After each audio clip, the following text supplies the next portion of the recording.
Mesdames, Messieurs, bonsoir. Année après année, les départs des grandes courses à la voile prennent des allures d'événements. Aujourd'hui, à l'heure du déjeuner, à Lorient, c'était plus de 200 000 spectateurs qui sont venus assister au départ de la seconde édition de la Transat en double, une compétition sans étape qui oblige les concurrents à virer la bouée des Bermudes, tout là-bas, tout près de l'Amérique, avant de revenir sur Lorient dans 4 semaines pour les meilleurs d'entre eux. Alors tout était prêt pour la fête, le soleil, le vent, un peu, mais suffisamment déjà pour faire casser le mât du favori, Marc Pajot, 4 heures à peine après le départ.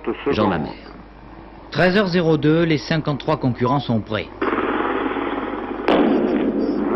C'est parti pour 10 700 km de course folle pour ces 32 trimarans, 10 catamarans, 9 monocoques et 2 praos. Une course longue, incertaine et qui ne manque pas de favoris.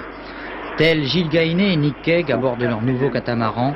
Gainet, l'un des 2 vainqueurs de 1979, espère beaucoup de cette épreuve. 2 minutes.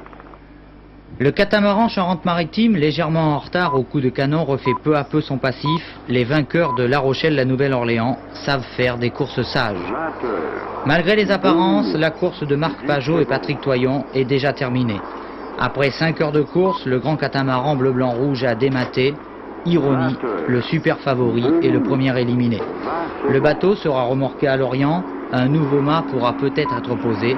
Pajot, de toute façon, repartirait avec un lourd handicap sur Éric Tabarly, le deuxième de l'édition 79, mais aussi sur Patrick Morvan, le leader ce soir, après 150 km de course devant Gilles Gainet et Eugène Rigider.